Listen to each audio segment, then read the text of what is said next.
దీనికి మరణానికి సంబంధించిన విషయంలో కొంతమంది రాజకీయ నాయకులు మాట్లాడుతూ ఏమంటారంటే ఆ టోల్గేట్ దగ్గర ఆయన బండి నడిపే విధానం చూసేది అంటే ఆయన తాగి ఉన్నారేమో అని చెప్పేసి కూడా ఒకటి రెండు రాజకీయ నాయకులు మాట్లాడడానికి ప్రయత్నం చేశారు. దీన్ని ఏ విధంగా అర్థం చేసుకోమంటారు? బ్రదర్, నా పేరు సిఏ డానియల్ యాడమ్స్.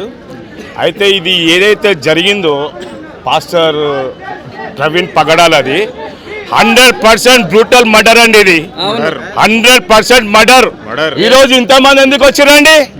యాక్సిడెంట్ అయితే ఎవరు రాడు, యాక్సిడెంట్ అయితే ఇంతమంది ఎందుకు వస్తారండి? చంపి పడేసారు, మర్డర్ చేసారు.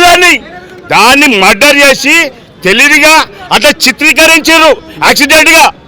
ఎప్పుడైతే బీజేపీ, జనసేన, తెలుగుదేశం కూటమి ప్రభుత్వం వచ్చిందో ఎంత మతోన్మాదులు క్రైస్తవులను టార్గెట్ చేస్తారు. అయితే వాళ్ళకేంది జగన్ మీద కోపంని మా క్రైస్తవుల మీద రుద్దుతుళ్ళు. జగన్ మాకు చేసింది ఏం లేదు అని ఉన్నప్పుడు, కానీ ఇప్పుడు ఆయన మీద కోపంతో క్రిస్టియన్స్ టార్గెట్ చేస్తారు. చెప్తున్న ఖబర్దార్ బిడ్డ, మేము తిరగబడితే బిడ్డ ఎవరున్నాడు? మేము మాకున్న మంచితనాన్ని మా దేవుడు ఏదో అరే ప్రేమించు అందుకు మేము అందరితో ప్రేమతో ఉంటాం అంతే. మేము కూడా ఉప్పు కారాలు తింటాం, మాంసాలు తింటాం. మేము తిరగబడ్డాం అనుకో బిడ్డ చెప్తున్నా, ఏదైతే బజరంగ్ దళ్, ఆర్ఎస్ఎస్, బిహెచ్పి, హిందూ వాహిని వీళ్ళే టార్గెట్ చేసారు. వీళ్ళకు అక్కడ గవర్నమెంట్ సపోర్ట్ ఉంది. ఆ సపోర్ట్ ఏంది? ఈవెన్ సెంట్రల్ గవర్నమెంట్ ఉంది వాళ్ళది. స్టేట్ గవర్నమెంట్లో వాళ్ళు అలయన్స్, వాళ్ళు బీజేపీ అలయన్స్ ఆడ. అయితే బీజేపీ 100% ఈ యువత మతోన్మాదులకు డైరెక్ట్ సపోర్ట్ చేస్తున్నందుకే వాళ్ళు ఇంతగానో తిరగబడ్డారు. అయితే ఇక్కడ ఇంకో ముస్లింలకు సంబంధించిన విషయంలో ఒకటి రెండు కామెంట్లు చేయడం వల్ల ఆ ముస్లింలకు ఆల్రెడీ వార్నింగ్ ఇచ్చినట్టు, ప్రవీణ్ గారికి వార్నింగ్ ఇచ్చినట్టు వాళ్ళే చంపుంటారని సోషల్ మీడియా రాస్తుంది. ఆయన ఇమ్మీడియట్ గా దాని గురించి మా సారీ చెప్పిండు, బహిరంగ క్షమాపణ చెప్పిండు. ఆయన తప్పైందని చెప్పిండు. అయితే వీళ్ళేం చేస్తున్నారు అంటే అటు డైవర్ట్ చేస్తున్నారు. ఓన్లీ ముస్లింస్ మీద చేసింది హిందూ మతోన్మాదులకే మాకు ఫైట్. ఎందుకంటే వాళ్ళకేంటంటే వీళ్ళందరినీ కన్వర్ట్ చేస్తున్నారు. అంటే మాది మా క్రిస్టియానిటీ అంత స్ప్రెడ్డింగ్ రిలీజన్ మాది. రోజు కొన్ని వేల మంది కన్వర్ట్ అవుతుంటారు. వాళ్ళకేం భయం అయిపోయిందంటే హిందూ ఓట్లన్నీ పోతున్నాయి, హిందువులంతా క్రైస్తవులు అయిపోతారు. అంటే ఎక్కడైతే మన ఒక రోజు వస్తుంది, అయితే మన క్రిస్టియన్స్ మెజారిటీ అవుతారు ఇండియాలో. Christians will become majority in India. వాళ్ళకు హిందూస్ మైనారిటీ అవుతారని చెప్పి వాళ్ళకు అదొక అభద్రత భావం, ఇన్సెక్యూరిటీ. సో నేనేమంటున్నా బ్రదర్, ఇది 100% హత్య. అయితే ఈవెన్ సిబిఐ ఎంక్వైరీ కూడా సెంట్రల్ గవర్నమెంట్ చేస్తూ ఉంటుంది, సిబిసిఐడి ఎంక్వైరీ కూడా స్టేట్ గవర్నమెంట్ చేస్తూ ఉంటుంది. ఇప్పుడు స్టేట్ గవర్నమెంట్, సెంట్రల్ గవర్నమెంట్ ఒకటే. ఈడమ కూటమి, ఆడమ బీజేపీ గవర్నమెంట్.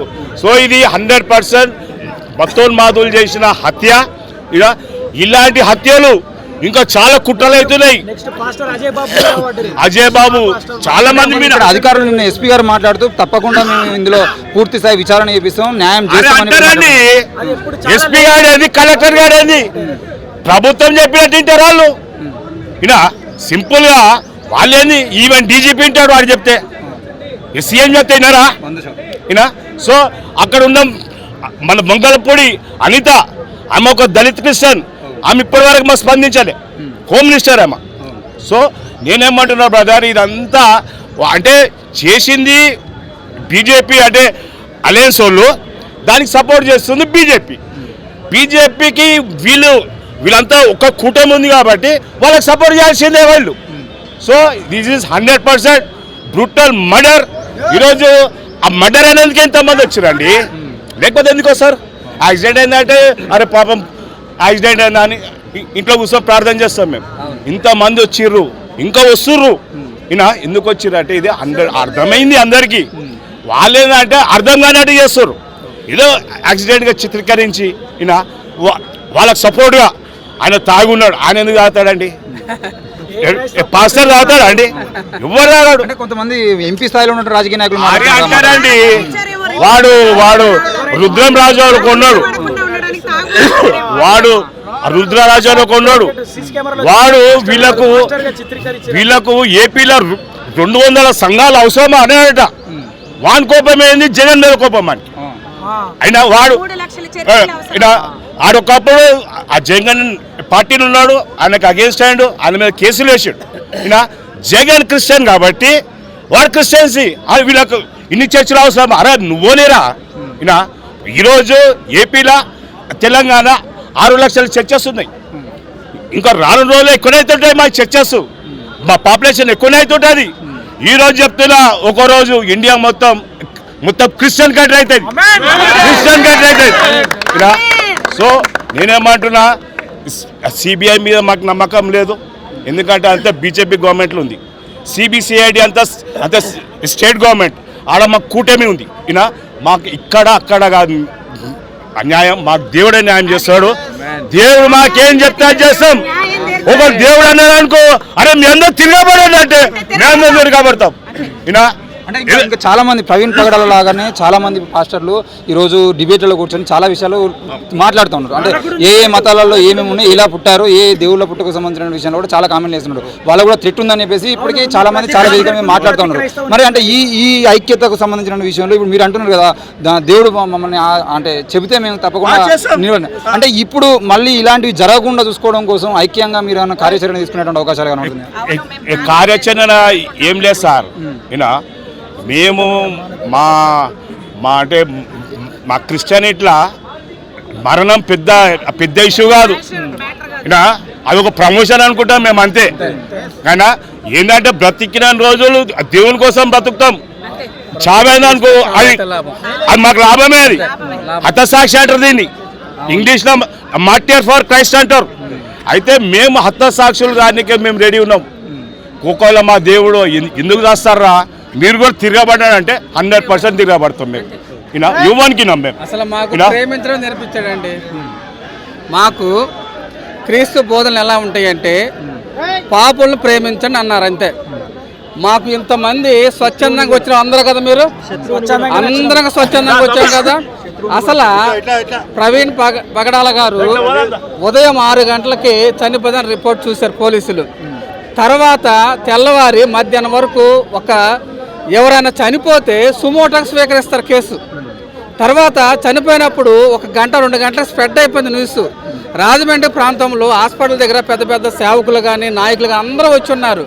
నాయకులు వచ్చిన తర్వాత కూడా కనీసం ఒక సుమోటోగా తీసుకోకుండా ఈ కేసుని ఇలా నీరు గారుస్తూ రోజులు గడిచే కొద్దీ అలా చల్లబడిపోతారు అనుకుంటున్నారు. కానీ ఒక్కసారి క్రైస్తవ సమాజము తిరగబడితే ఈ ప్రపంచంలో బైబిల్ చరిత్రలో కూడా ఎంతోమంది శత్రువులు రాజులు క్రైస్తవులు త్రొక్కివేలని చూశారు, కానీ ఎవరి వల్ల కాలేదు. అంటే ఇప్పుడు ప్రవీణ్ పగడాల గారిని హత్య చేసినని మీరు అంటున్నారు కదా, ఆ హత్య చేసినటువంటి పాపను కూడా మీరు క్షమించేటువంటి అవకాశం ఉంటుంది? మరి దేవుడు మాకు నేర్పించింది ఒకటే అండి, పాపులు చేసేవాడిని పాపం క్షమించండి. కానీ వారు ఒప్పుకొని దేవుని దగ్గర రావాలి.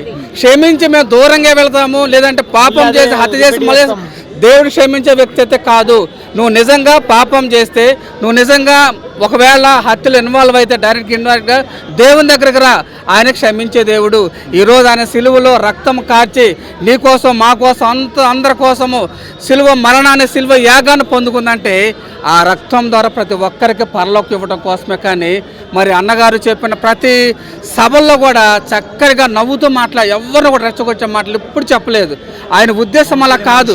మేము ఒక మనిషిని మనిషిగా చూడాలి, ప్రేమతో సంపాదించుకోవాలి, మా ప్రేమను వాళ్ళకి ఇవ్వాలనే ఉద్దేశంతో అలా చేశాడు. కానీ ఈరోజు నిజంగా కొంతమంది మొత్తం శక్తులతో కలిసి గ్రూప్కి ఏర్పాటు చేయడం ఒక ప్లాన్గా చేసిన ఈ యొక్క విషయాన్ని మేమందరం కూడా ఖండిస్తున్నాము.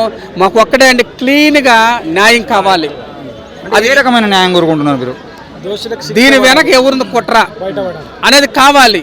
ఇలాంటిది బయటపడితే వారికి వేసే శిక్షలు కానీ, లేదంటే ఇంక ఇతరులు ఎవరన్నా చేయకుండా భయపడటం కానీ ఇవన్నీ కూడా జరుగుతాయి. కాబట్టి కొంత అవేర్నెస్ అనేది సమాజంలోకి వెళ్ళిపోతుంది. క్రిస్టియన్స్ ఇలా దాడులు చేస్తున్నారు, ఒక ప్రత్యేకమైన చట్టం ఇస్తారు, లేదా ఒక ప్రత్యేకంగా వాళ్ళకి న్యాయం చేయాలని రేపు అసెంబ్లీలో కానీ పార్లమెంట్లో కానీ అనేక మందిగా పోరాటానికి ఒక మరి ఒక సాక్ష్యంగా నిలబడుతుంది. కానీ 3 రోజుల తర్వాత పోస్ట్ మార్టం రిపోర్ట్ ఇస్తామంటున్నారు. అది ఎలా ఉండేదో తెలియదు, ఎలా ఇస్తారో తెలియదు. కానీ చాలామంది డాక్టర్స్ తెలిసిన వాళ్ళు ఏం చేస్తున్నారంటే డిపార్ట్మెంట్స్ వాళ్ళు కూడా చూడంగానే అసలు ఒక యాక్సిడెంట్ జరిగితే ఫోటోల్లో ఒక మనిషి ఎట్లా పండుకుంటాడండి, బుల్లెట్ బండి దాదాపు 150 కేజీలు అలా కప్పేస్తుంది అంటారు. ఎక్కడైనా చూసామా? ప్రపంచంలోనే ఇంత భయంకరమైన యాక్సిడెంట్ ఎక్కడైనా చూసాం మనము? కానీ దీని వెనక ఏదో ఒక కుట్ర ఉంది కాబట్టి దాన్ని ఛేదించాలి, మాకు న్యాయం కావాలి. మరలా ఇలాంటి రిపీట్ కాకుండా మా వంతుగా మేము వస్తే దాని ప్రకారం మా ప్రణాళిక సిద్ధం చేసుకుంటాము. మరి ఆ విధంగా మేము అందరం కూడా మాకేం కావాలి? న్యాయం కావాలి. We want justice. We want justice. We want justice.